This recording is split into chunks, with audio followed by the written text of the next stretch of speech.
Auzubillahiminash-shaytanir-rajeem. Bismillahir-rahmanir-rahim. Assalamu alaikum to everyone. Hope so you people are doing well and enjoying a very happy and healthy life. Dear learners, I welcome to all of you on my YouTube channel Study Station. So before starting this video, let me clear one thing in front of you. This channel is very informative for all the students who are getting education from different schools, academies, different colleges and different universities. If you are a student, this channel is just for you. So don't forget to subscribe my YouTube channel, Study Station. Dear learners, as you know, we are delivering different lectures on BS English Semester 8. So today I'm here with a very interesting lecture with a very interesting topic. Today's topic is about a personality, and this personality is very classic, very motivated, and very effective personality in English literature.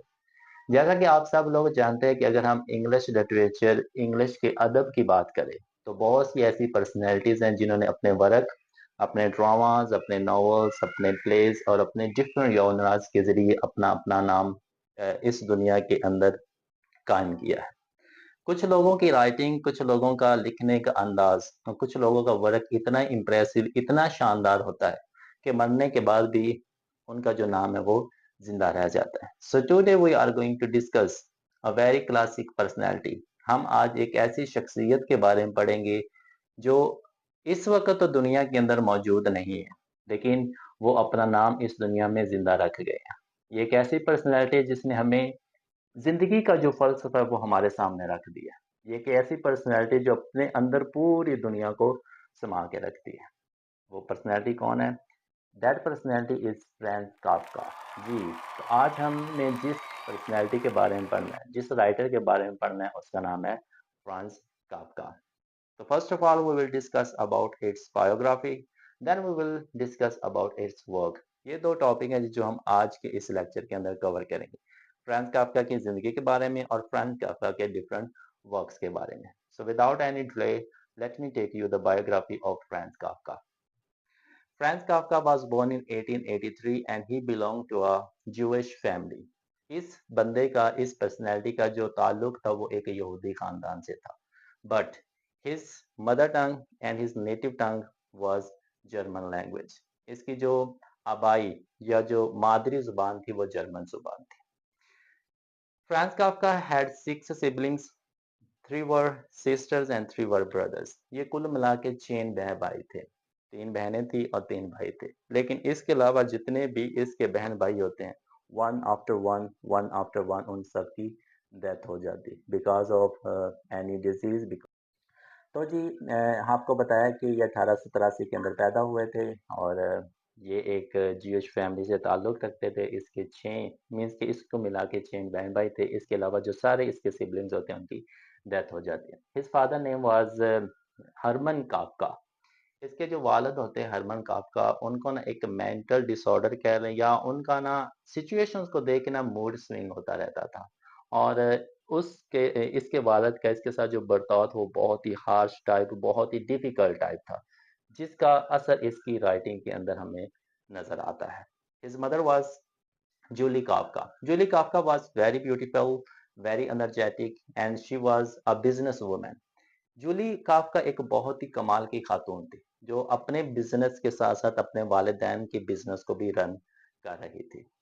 If you talk about his education, तो जो Franz Kafka अपनी जो इब्तदाई तालीम है वो German school से हासिल करता है एंड फॉर हायर स्टडीज जिस इलाके में ये पैदा हुआ होता है उसी इलाके की यूनिवर्सिटी होती है जिसके अंदर ये एक लॉ की डिग्री हासिल करता है।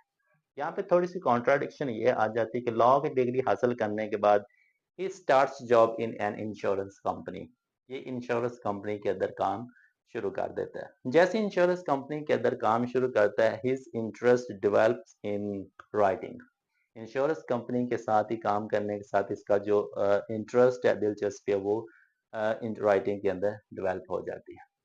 अब ये इंश्योरेंस कंपनी को भी टाइम देता है और साथ साथ अपनी राइटिंग को भी टाइम दे रहा होता है, but his major focus was in writing. तो एक वक्त ये भी आता है he quits his job and he give his full time, total time to writing, और ये अपना पूरा पूरा वक्त अपनी राइटिंग को देता रहता है। और जब राइटिंग की बारी आती है तो ये बहुत ही कमाल का लिखता है।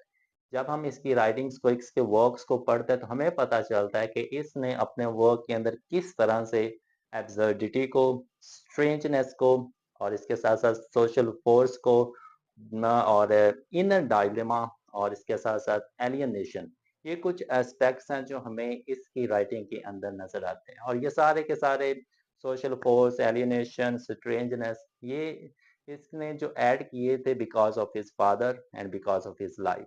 जो भी इसकी ज़िंदगी के अंदर हुआ और जिस तरह का इसका इसके फादर के साथ रवैया था, वो सब की सब इसकी राइटिंग के अंदर आ जाता है। If we talk about his writings, his works, then the first one we have the Metamorphosis. इसका जो सबसे पहला वर्क हमारे सामने आता है वो मेटामॉर्फोसिस आता है and this work was published in 1915। 1915 के अंदर इसका जो सबसे पहला वर्क है वो पब्लिश होता है और उसका नाम होता है the Metamorphosis and this is the part of your syllabus. 8th semester के अंदर जो सब्जेक्ट है वर्ड लिटरेचर, ये उसकी आउटलाइन के अंदर उसके सब्जेक्ट के अंदर ये वाला जो नॉवेल है वो इसका पार्ट है। If we talk about his second work, that is The Trial, and the trial was published in 1925, and his third work is The Castle. The Castle was published in 1926.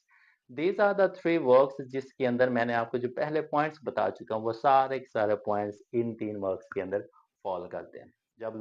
जब दुनिया ने इन तीन works को पढ़ा और उन points को देखा तो वो लोग इस बंदे को, इस पर्सनैलिटी को, इस शख्सियत को एक टर्म के साथ मंसूब करते हैं जिसको काफ्का इश्क कहते हैं। इसी के नाम से इसके वर्क को, सॉरी, इसके नाम से ही इसको मंसूब करते हैं जिसको क्या कहते हैं, काफ्का इश्क। This word became a term. ये वर्ड एक टर्म बना और इस टर्म का मतलब क्या, सिंपल वर्ड्स में मैं अगर कहूँ तो ये एक ऐसी सिचुएशन, एक ऐसी हालत होती है जिसके अंदर आपको पता ही नहीं चलता कि आपके साथ हो क्या रहा है। ऐसी सिचुएशन जिसके अंदर आप खुद को बेबस, खुद को मजबूर अपना रहे होते हैं, खुद को मजबूर समझ रहे होते हैं, वो काफ्का इश्क होती है। Let me give you an example. For example जी, अगर आपको बिला वजह पुलिस पकड़ लेती है, अरेस्ट कर लेती है। अगर आप पुलिस से पूछें कि आपने मुझे अरेस्ट क्यों किया, तो पुलिस जवाब देगी हमें नहीं पता। ये एक ऐसी सिचुएशन है जिसके अंदर आपको पकड़ भी ले गया और आप इसके अंदर बेबस नजर आ रहे हैं। आपको नहीं पता कि आपको पकड़ा क्यों गया। अदालत के अंदर आपको लगे, जज ने आपका ट्रायल स्टार्ट किया और आपने वहां जाके पूछा कि मेरा ट्रायल क्यों हो रहा है। जज आपको बेबस नजर आएगा, वो आपको जवाब देगा हमें इस चीज का नहीं पता, पुलिस आपको पकड़ के लेगी तो हम आपका ट्रायल स्टार्ट करें। तो ये एक ऐसी सिचुएशन है जो आपको समझ नहीं आ रही है कि आपके साथ हो क्या रहा है, और ऐसी सिचुएशन के अंदर आप खुद को बेबस और मजबूर भी कंसिडर करें। तो ऐसे सिचुएशन को काफ्का इश्क कहते हैं और ये काफ्का इश्क जो टर्म है ये हमें इसके तीनों वर्क्स के अंदर नजर आएगी, जिसकी वजह से लोगों ने इसके वर्क्स को पढ़ा और इसके साथ इसको मंसूब कर दिया।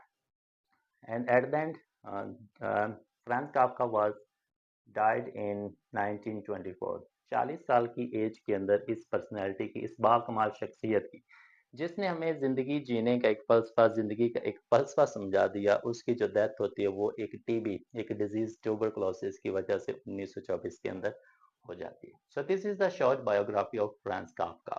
अगर हम इसके वर्क्स को डिस्कस करें जो कि हमारे सिलेबस के अंदर है, तो वो एक है जिसका नाम है द मेटामॉर्फोसिस। ये मैंने आपको पहले बताया था कि 2 चीज़ें डिस्कस करेंगे, एक इसकी बायोग्राफी को डिस्कस करेंगे और एक हम इसके वर्क को डिस्कस करेंगे जिसका नाम है मेटामॉर्फोसिस। जी, डियर व्यूअर्स, डियर लर्नर्स, अब मैं आपको बताने जा रहा हूँ इसके वर्क्स को, सॉरी, इसका जो एक वर्क है जिसका नाम मेटामॉर्फोसिस है। इस वर्ड को देखेंगे और इस वर्ड के ओरिजिन को देखेंगे और ये टाइटल भी है, ये भी आपने ज़हन में रखना है। मेटामॉर्फोसिस, मेटामॉर्फोसिस एक इंग्लिश का वर्ड है, लेकिन इसको जो ओरिजिनेट किया गया था, लिया गया था, वो 2 ग्रीक के वर्ड से लिया गया था। Number 1 meta, number 2 morphosis. These were the 2 words in Greek language. Greek ज़ुबान के, यूनानी ज़ुबान के ये 2 अल्फाज थे, एक मेटा और दूसरा मॉर्फ। मेटा का मतलब क्या होता है? मेटा का मतलब होता है बियॉन्ड, वो चीज़ जो दूर होती है, समझ से बालातर होती है, या इसको आफ्टर भी कहते हैं, वो चीज़ जो बाद में आने वाली। मेटा का मतलब बियॉन्ड या आफ्टर होता है। मॉर्फ, मॉर्फ कहते हैं किसी भी शेप को या शक्ल को, ऐसी शक्ल जो बाद में आए, ऐसी शक्ल जो बियॉन्ड और दूर हो। ये 2 अल्फाज के डिक्शनरी के हिसाब से मीनिंग है। अगर इन दो अल्फाज को इकट्ठा करें तो बनता है मेटामॉर्फोसिस। मेटामॉर्फोसिस का मतलब क्या होता है? When something totally completely transformed into something else. एक चीज है जब वो मुकम्मल तौर पे अपना हुलिया, अपनी शक्ल को तब्दील कर लेती है, ट्रांसफॉर्म कर लेती है, तो वो मेटामॉर्फोसिस बन जाती है। फॉर एग्जाम्पल जी, आपने एक छोटा सा कीड़ा देखा होगा, वो कीड़ा कीड़ा ट्रांसफॉर्म होकर एक बटरफ्लाई बन जाता है। तो ये जो प्रोसेस होगा, मुकम्मल जो तब्दीली होगी, वो मेटामॉर्फोसिस कहलाएगी। Let me give you another example. आपने एक फूल की कली देखी होगी। फूल की कली जब एक फ्लावर बन जाती है तो वो मुकम्मल उसकी ट्रांसफॉर्मेशन हो जाती है, जिसको मेटामॉर्फोसिस कहते हैं। तो जब एक शक्ल अपनी मुकम्मल तौर पे शक्ल अपनी शेप को मुकम्मल तौर पे चेंज कर लेती है तो उसका क्या बोलते हैं? मेटामॉर्फोसिस बोलते हैं। तो ये जी वर्ड के इसका मतलब क्या है। अब मैं आपको ले चलता हूँ इस वर्ड के ओरिजिन की तरफ कि असल में ये वर्ड कहाँ से आया और पहली दफ़ा इसको किसने यूज़ किया, कब यूज़ किया और क्यों यूज़ किया। जी, ये जो वर्ड है ये पहली दफ़ा यूज़ किया गया था 8 एडी के अंदर, और इस वर्ड को जो इस्तेमाल किया था, यूज़ किया था, वो एक रोमन पोएट ने किया था। उस रोमन पोएट का नाम था Ovid. Ovid was the first one who used this word, and he used this word in his epic poem Metamorphosis. इसने एक एपिक पोएम लिखी थी जिसका नाम था मेटामॉर्फोसिस, कि उस वक्त सबसे पहला ये वर्ड यूज किया गया था। आपको पता है, जो पिछली कौमें थी या जो भी नेशंस थी, वो डिफरेंट गॉड्स के ऊपर बिलीव रखते थे। तो जो ओविड था, एक रोमन पोएट था, वो भी गॉड्स के ऊपर बिलीव रखता है कि गॉड जो अपनी शक्लें हैं, सूरतें हैं, वो किस तरह से ट्रांसफॉर्म करते हैं, किस तरह से तब्दील करते हैं। वो सब कुछ, वो तमाम कंडीशन, वो तमाम सिचुएशन, वो तमाम शेप्स उसने अपनी इस पोएम द मेटामॉर्फोसिस के अंदर लिखी हैं, बताई हैं। तो यहाँ से इस वर्ड का ओरिजिनेट हुआ था। So this is the short video about two things about the writer biography and about the title, The Metamorphosis.